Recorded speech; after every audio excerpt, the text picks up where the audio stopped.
Halo Kak Daniel, apa kabar? Halo, Kak. Baik. Kabar baik.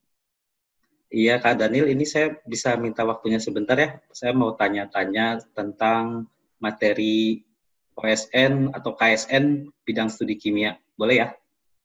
Oke, Kak. Jadi banyak yang menganggap bahwa materi yang paling sulit di KSN kimia itu adalah materi kimia organik. Apakah Kak Daniel setuju?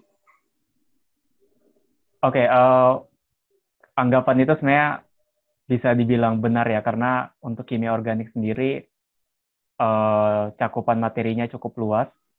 Jadi, jika sebelumnya siswa belum pernah belajar atau memperdalam kimia organik secara khusus seperti itu, maka akan kesulitan. Jadi, tingkat kesulitannya jadi meningkat gitu. Karena belum pernah memperdalamnya sebenarnya. Gitu. Lalu bagaimana tipsnya dari Kak Daniel sendiri untuk mempelajari materi kimia organik tersebut agar siswa lebih mudah dan lebih menyenangkan dalam mempelajari kimia organik tersebut?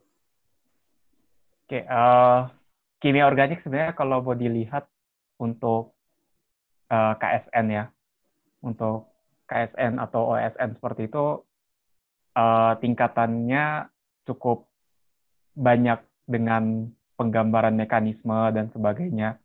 Sehingga yang paling penting untuk diingat para siswa adalah mempelajarinya secara khusus. Jadi bisa dengan cara membaca buku khusus kimia organik atau ya seperti itu. Jadi kalau hanya mengandalkan ringkasan atau apa itu cukup sulit, tapi bisa juga dengan memperdalam dengan membaca dari buku secara langsung. Kemudian jika sudah paham, baru bisa menggunakan beberapa trik-trik dan beberapa shortcut untuk reaksi-reaksi kimianya gitu. Dan selain itu bisa juga dengan cara menggunakan karena banyak menggambar ya untuk kimia organik, jadi itu cukup menarik dan bisa meningkatkan imajinasi juga gitu. Jadi bisa menggunakan daya imajinasi setiap siswa supaya bisa lebih memahami bagaimana menggambar mekanisme, bagaimana produk-produk reaksi kimia organik itu berlangsung dan sebagainya. Oke, jadi eh, karena kimia organik ini belum belajar ya di sekolahnya juga ya.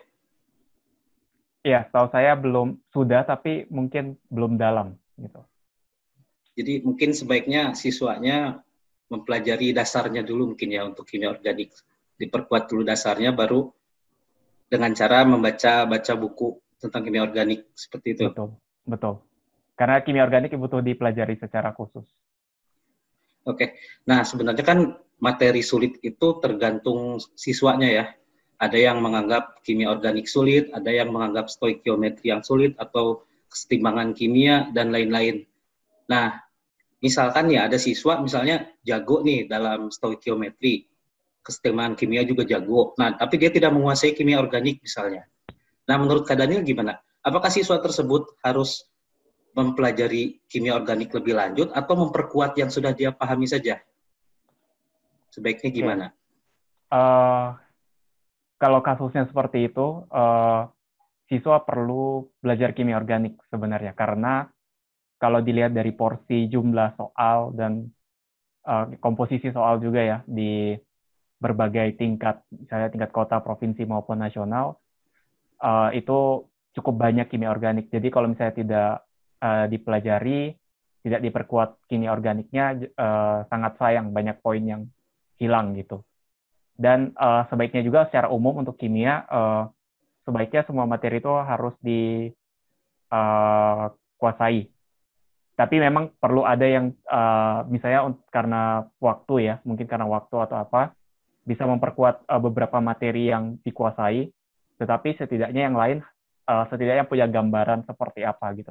Jadi jangan blank atau kosong sama sekali. Setidaknya pernah baca dulu gitu. Oke, itu kan kasusnya kalau kimia organik yang tidak dikuasai. Kalau dibalik misalnya kimia organiknya sudah dikuasai, Tapi ada satu materi, misalkan stoikiometrinya belum ngerti apa-apa. Nah, itu gimana kalau dibalik kayak gitu? Apakah harus memperkuat yang sudah dikuasai atau harus belajar dulu juga stoikiometrinya?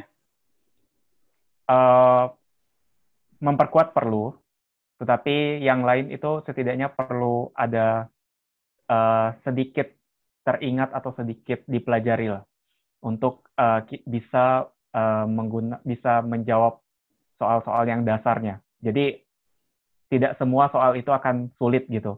Tidak semua akan sulit, tapi sebenarnya ada soal-soal yang mudah yang bisa dipelajari atau bisa dijawab gitu ya. Ketika misalnya kita sudah mempelajari soalnya atau mempelajari materinya dengan yang dasarnya gitu. Jadi tidak perlu terlalu banyak lah kira-kira untuk kasus misalnya waktu yang sudah dekat ya misalnya seperti itu.